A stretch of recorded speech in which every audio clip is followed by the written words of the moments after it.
जय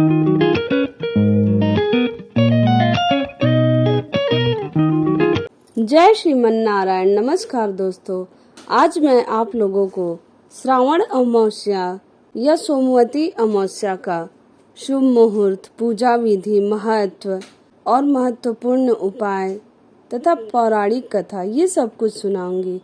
इसलिए आप लोग मेरे वीडियो में अंत तक बने रहें, वीडियो को स्किप ना करें और ध्यान से सुने। जो भी उपाय आप लोग को करने हैं, इसमें सब कुछ महत्वपूर्ण जानकारी मैं प्रस्तुत करूंगी। अमावस्या तिथि को पितरों की पूजा और माँ लक्ष्मी के पूजन के लिए बहुत फलदायी माना जाता है। काल सर्प दोष से मुक्ति पाने के लिए भी सोमवती अमावस्या का दिन उपयुक्त होता है। सुहागिन महिलाओं के लिए भी इस दिन का विशेष महत्व है। सोमवती अमावस्या को शिव पार्वती के पूजन का खास दिन माना गया है। सनातन परंपरा के अनुसार सोमवती अमावस्या के दिन व्रत रखने पर सुहागिनों को अखंड सौभाग्य का आशीर्वाद प्राप्त होता है। सोमवती अमावस्या के दिन सुहागिन महिलाएं व्रत करें और अखंड सौभाग्य की कामना के लिए भगवान शिव व माता पार्वती का विधि विधान से पूजा करें। ध्यान रखें कि पूजा के बाद भगवान शिव की आरती अवश्य करें। ऐसा करने से वैवाहिक जीवन में खुशहाली आती है। अमावस्या तिथि को पितरों की पूजा और भगवान शिव और माता पार्वती के पूजन के लिए उत्तम फलदायी बताई गई है। जब अमावस्या तिथि सोमवार के दिन पड़ती है तो उसे सोमवती अमावस्या के नाम से जाना जाता है। इस बार सोमवती अमावस्या पर बहुत ही दुर्लभ संयोग बन रहे हैं। इस बार सोमवती अमावस्या पुष्कर योग में है। इस साल सावन के कृष्ण पक्ष की अमावस्या तिथि 16 जुलाई को 10:09 से अगले दिन 17 जुलाई को रात में 12:02 तक रहेगी। उदया तिथि 17 तारीख को होने के कारण सोमवती अमावस्या का व्रत 17 जुलाई को रखा जाएगा। इस दिन पुष्कर योग भी है। जब सोमवार को अमावस्या तिथि लग जाती है तो उसे पुष्कर योग कहते हैं, जो सूर्य ग्रहण का स्नान दान का पुण्य प्रदान करता है। सोमवती अमावस्या के दिन पीपल के पेड़ और भगवान शिव की उपासना करनी चाहिए। इस दिन सुबह ब्रह्म मुहूर्त में उठकर स्नान आदि के बाद गंगा जल से पीपल के पेड़ को सींचे। इसके बाद कच्चे सूत के धागे से 108 बार पीपल की परिक्रमा करें। ऐसा करने से सुहागिन महिलाओं को अखंड सौभाग्य की प्राप्ति होती है। इस दिन मौन व्रत रखने से सहस्त्र गोदान का फल प्राप्त होता है। विशेषकर सोमवार को भगवान शिव जी का दिन माना जाता है, इसलिए सोमवती अमावस्या पर शिव जी की आराधना, पूजा अर्चना उन्हीं को समर्पित होती है। इसीलिए सुहागन महिलाएं पति की दीर्घायु की कामना करते हुए पीपल के वृक्ष में शिव जी का वास मानकर उसकी पूजा और परिक्रमा करती हैं। सोमवती अमावस्या पर स्नान दान करने की भी परंपरा है। वैसे तो इस दिन गंगा स्नान का विशेष महत्व है, परंतु जो लोग गंगा स्नान नहीं कर पाते वे किसी भी नदी या सरोवर तट पर जाकर स्नान कर सकते हैं तथा शिव पार्वती और तुलसी जी का पूजन कर सोमवती अमावस्या का लाभ उठा सकते हैं। अब मैं आप लोगों को सोमवती अमावस्या की पूजन विधि बता रही हूँ। सुबह स्नान के बाद काले तिल जल में डालकर सूर्य देव को जल अर्पित करें। इसके बाद पूजा स्थल की अच्छे से सफाई कर लें और फिर भगवान शिव और माता पार्वती की पूजा करें। इसके बाद शिवलिंग का अभिषेक करें और उन्हें बेलपत्र, भांग, धतूरा, फूल, पंचामृत आदि अर्पित करें। अंत में शिव चालीसा और शिव मंत्रों का जाप करते हुए शिव जी की आरती करें। पूजा समापन के बाद ब्राह्मणों को कुछ दक्षिणा जरूर दें। अब मैं आप लोगों को सोमवती अमावस्या के दिन करने वाले उपाय के बारे में बताती हूँ। पीपल के मूल में भगवान विष्णु, तने में शिव जी तथा अग्रभाग में ब्रह्मा जी का निवास होता है। अतः इस दिन पीपल के पूजन से सौभाग्य की वृद्धि होती है। सोमवती अमावस्या के दिन पीपल की परिक्रमा करने का विधान है। उसके बाद गरीबों को भोजन कराया जाता है। सोमवती अमावस्या के दिन यह भी मान्यता है कि इस दिन पितरों को जल देने से उन्हें तृप्ति मिलती है। महाभारत काल से ही पितृ विसर्जन की अमावस्या, विशेषकर सोमवती अमावस्या पर तीर्थ स्थलों पर पिंडदान करने का विशेष महत्व है।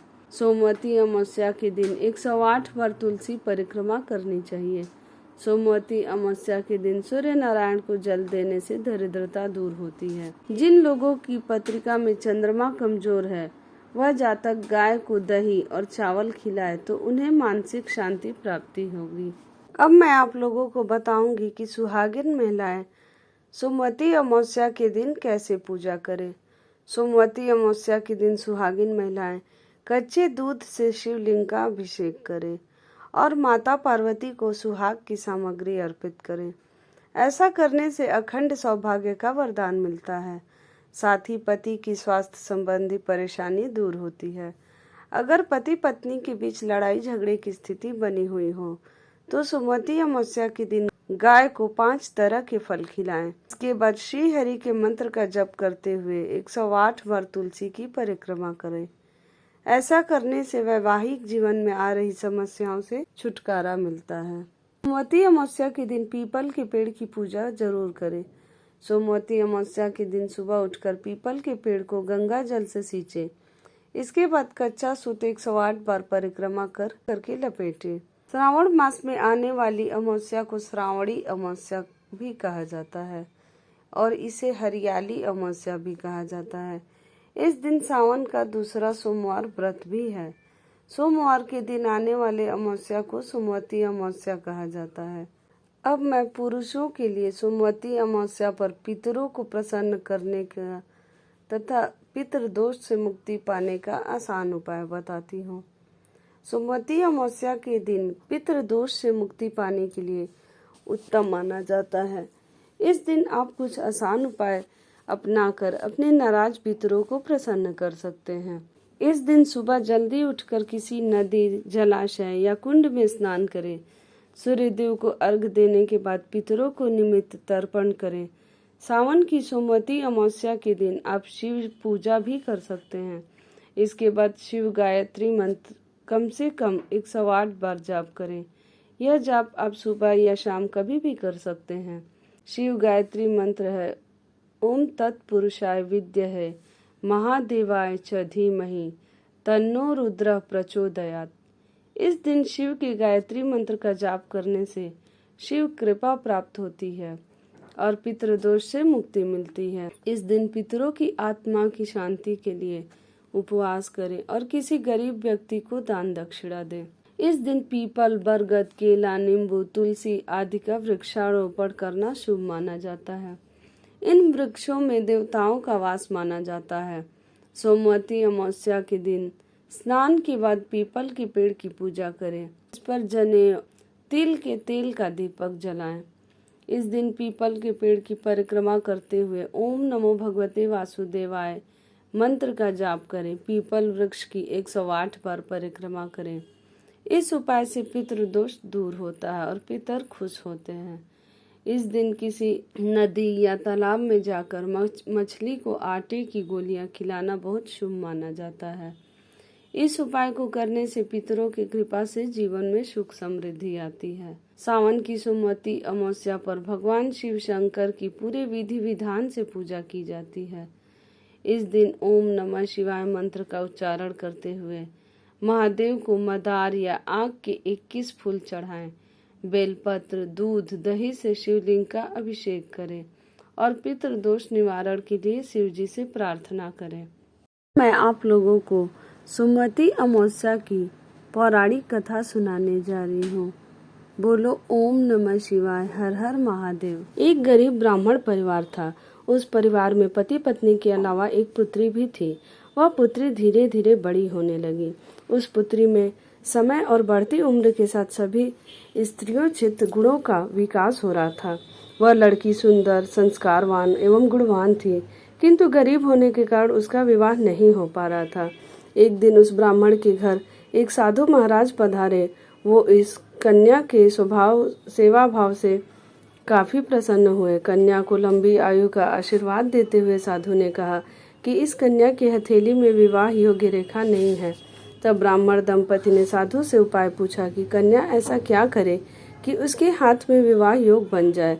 साधु ने कुछ देर विचार करने के बाद अपनी अंतर्दृष्टि से ध्यान करके बताया कि कुछ दूरी पर एक गांव में सोना नाम की धोबिन जाति की एक महिला अपने बेटे और बहू के साथ रहती हैं, जो बहुत ही आचार विचार और संस्कार संपन्न तथा पति परायण है। यदि वह कन्या उसकी सेवा करे और वह महिला इसकी शादी में अपने मांग का सिंदूर लगा दे, उसके बाद इस कन्या का विवाह हो तो इस कन्या का वैधव्य योग मिट सकता है। साधु ने यह भी बताया कि वह महिला कहीं आती जाती नहीं है। यह बात सुनकर ब्राह्मणी ने अपनी बेटी से धोबिन की सेवा करने की बात कही। अगले दिन कन्या प्रातःकाल ही उठकर सोना धोबिन के घर जाकर साफ सफाई और अन्य सारे काम करके अपने घर वापस आ जाती। एक दिन सोना धोबिन अपनी बहू से पूछती है कि तुम तो सुबह ही उठकर सारे काम कर लेती हो और पता भी नहीं चलता। बहू ने कहा, माँ जी, मैंने तो सोचा कि आप ही सुबह उठकर सारे काम खुद ही खत्म कर देती हैं। मैं तो देर से उठती हूँ। इस पर दोनों सास बहू निगरानी करने लगी कि कौन है जो सुबह ही घर का सारा काम करके चला जाता है। कुछ दिनों के बाद धोबिन ने देखा कि एक कन्या मुंह अंधेरे घर में आती है और सारे काम करने के बाद चली जाती है। जब वह जाने लगी तो सोना धोबिन उसके पैरों पर गिर पड़ी। पूछने लगी कि आप कौन हैं और इस तरह छुप कर मेरे घर की चाकरी क्यों करती हैं। तब कन्या ने साधु द्वारा कही गई सारी बात बताई। सोना धोबिन पति परायण थी, उसमें तेज था, वह तैयार हो गई। सोना धोबिन के पति थोड़ा अस्वस्थ थे। उसने अपनी बहू से अपने लौट आने तक घर पर ही रहने को कहा। सोना धोबिन ने जैसे ही अपने मांग का सिंदूर उस कन्या की मांग में लगाया, उसका पति मर गया। उसे इस बात का पता चल गया। वह घर से निराजल ही चली थी। वह यह सोचकर कि रास्ते में कहीं पीपल का पेड़ मिलेगा तो उसे भौरी देकर और उसकी परिक्रमा करके ही जल ग्रहण करेगी। उस दिन सोमवती अमावस्या थी। ब्राह्मण के घर मिले पुए पकवान की जगह उसने ईंट के टुकड़ों से 108 बार भौरी देकर 108 बार पीपल के पेड़ की परिक्रमा की और उसके बाद जल ग्रहण किया। ऐसा करते ही उसके पति के मुर्दा शरीर में वापस जान आ गई। धोबिन का पति वापस जीवित हो उठा। इसलिए सोमवती अमावस्या के दिन से शुरू करके जो व्यक्ति हर अमावस्या के दिन भौरी देता है, उसके सुख और सौभाग्य में वृद्धि होती है। पीपल के पेड़ में सभी देवों का वास होता है। अतः जो व्यक्ति हर अमावस्या को न कर सके तो वह सोमवार को पड़ने वाली अमावस्या के दिन 108 वस्तुओं की भौरी देकर सोना धोबिन और गौरी गणेश का पूजन करता है, उसे अखंड सौभाग्य की प्राप्ति होती है। ऐसी प्रचलित परंपरा है कि पहली सोमवती अमावस्या के दिन धान, पान, हल्दी, सिंदूर और सुपारी की भौरी दी जाती है। उसके बाद की सोमवती अमावस्या को अपने सामर्थ्य के हिसाब से फल, मिठाई, सुहाग सामग्री, खाने की सामग्री इत्यादि की भौरी दी जाती है और फिर भौरी पर चढ़ाया गया सामान किसी सुपात्र ब्राह्मण, ननद या भांजे को दिया जाता है। बोलो जय श्रीमन नारायण। अगर आपको मेरी यह कथा अच्छी लगी हो तो मेरे चैनल को लाइक करें, सब्सक्राइब करें, शेयर करें और कमेंट में जय श्रीमन नारायण जरूर लिखें।